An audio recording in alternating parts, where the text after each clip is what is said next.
it's Michelle. Welcome back to my cooking channel. Today we're making papa a la Huancaina. This is my grandmother's version of an appetizer that's very popular in Peru from the state of Huancayo. My mom's family moved from Peru to Venezuela when my mom was 12. Back then, it was very hard to find any Peruvian items in the market. Like the yellow potatoes, they're very small, that are originally used for this dish. So my grandmother had to improvise to make this recipe. It kind of stuck, and we like it a little better than the... So that's what we're gonna make today. Come join me in my kitchen. Today are tumeric, a yellow pepper. It's a dried pepper paste product of Peru. It's a girasol. I never knew that's what it was called. We have some garlic. We have the Peruvian olives. We have white cheese. I got soft. Limes, onions. We have salt.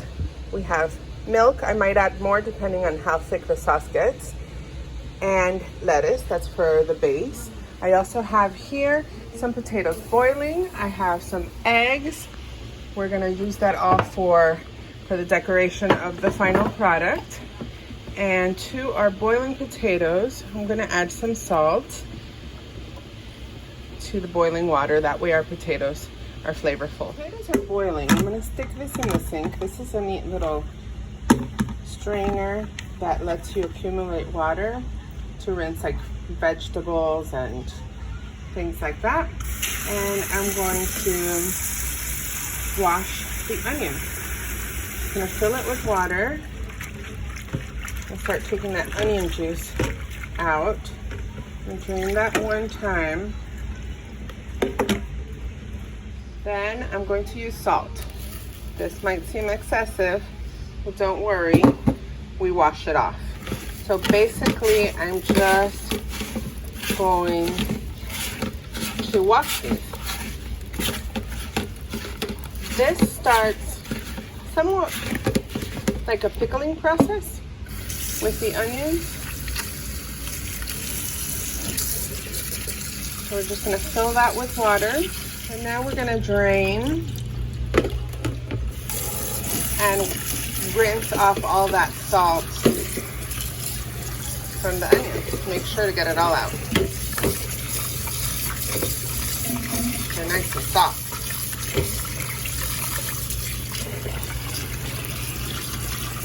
This thing is so handy.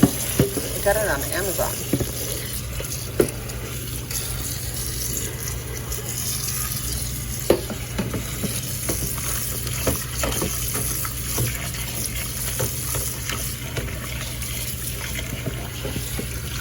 There you go. Let's just rinse it off and set it upright so it can drain. I have to taste one of these onions now as I set it up to drain to make sure all that salt came out. Still a little salty, so we'll keep rinsing it.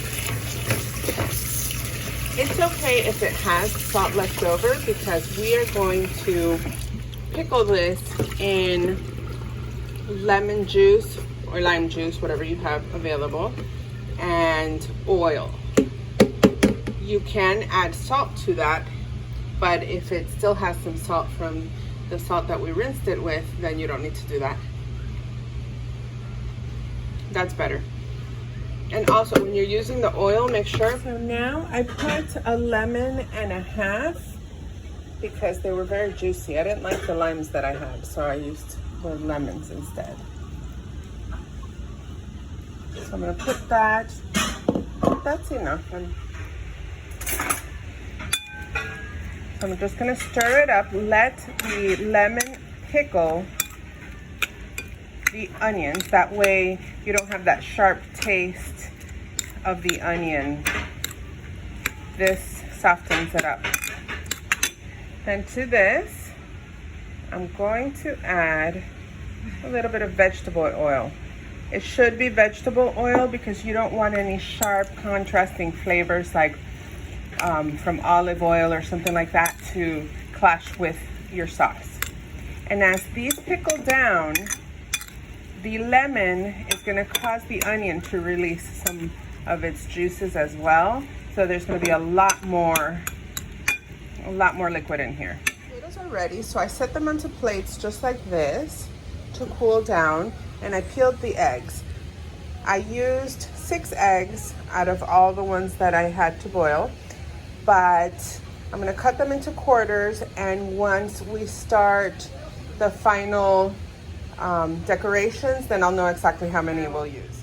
As we wait for that to cool, I'm gonna get some oil.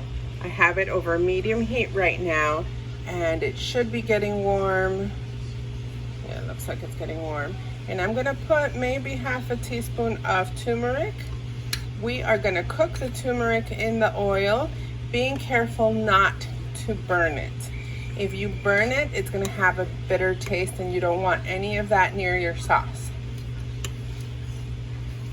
So we're just gonna let it kind of warm up, like steep almost, so it can get the color. And we're gonna turn it off. Let's move it a little. And I'm gonna remove it from the heat and just let it sit there so it can release all the color. What you're looking for is that yellowish color in the oil from the turmeric. My blender just conked out on me, so I'm gonna use my NutriBullet. Make smoothies in this every day, so I'm pretty sure this will work.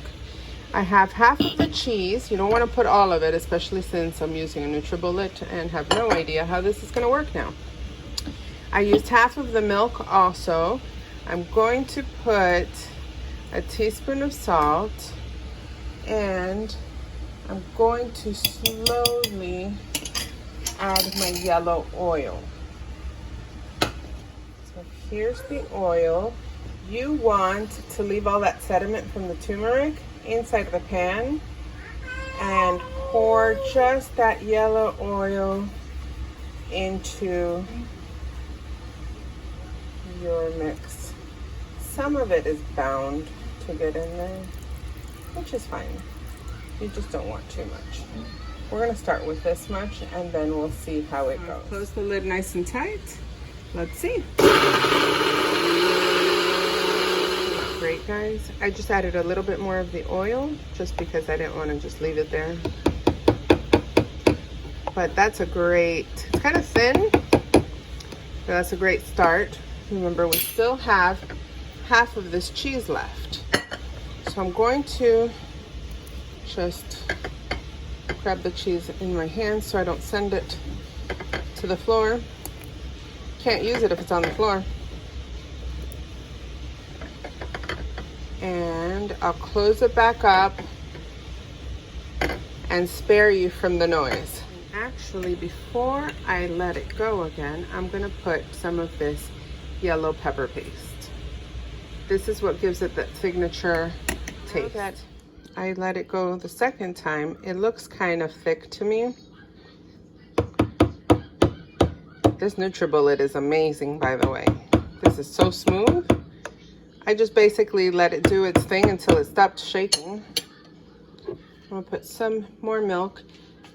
If you put too much milk, you can always thicken it as you blend it. A lot of people use soda crackers. I don't like tasting something and knowing that you just put soda crackers in it, because it takes all the flavor away from what you're trying to do, it because it only tastes like soda crackers. So we use white bread. White bread does the trick, but let's see if we need to even use it. Now that we're done with that, it's nice. I'm gonna add a little bit of garlic. This is just to add a little kick of flavor, so you don't want to put too much. That sounds good. Guys, opening this thing after you use it is no joke. It's so hard. So our sauce is done. Gonna give it a taste. Wow, that garlic really does its work. I ended up using only half a cup of milk. I'm gonna spoon sauce over each potato. We wanna make sure they're all covered. And we're gonna try not to make a mess because this plate looks so pretty. Thanks to my mama.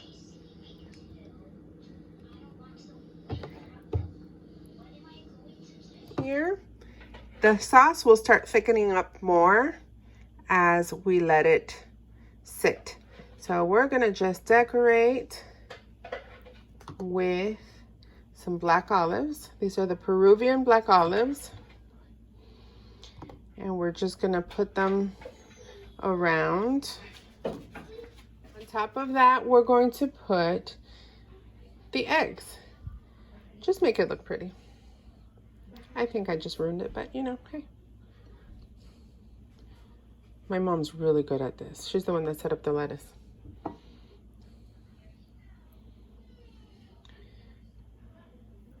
But I think it's great.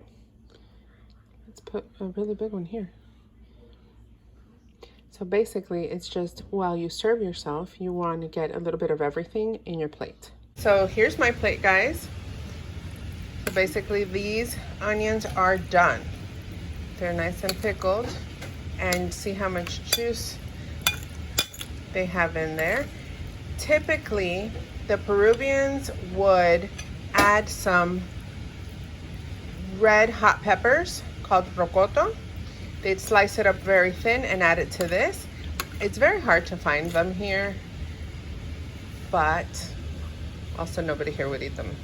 Maybe just me. So here we go. I'm gonna put this on top, and that's it.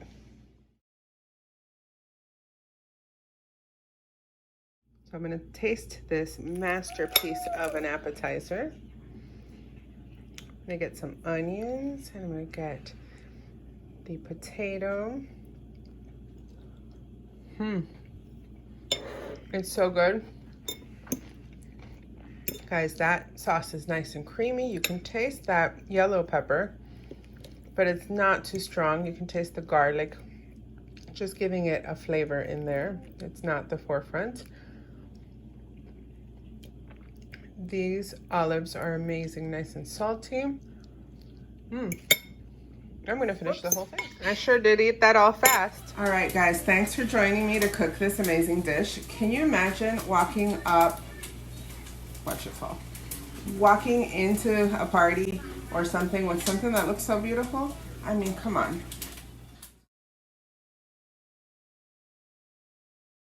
Love it. If you like what we made today, hit like on this video. Don't forget to subscribe for more recipes. Thanks for cooking with me. Bon appetit.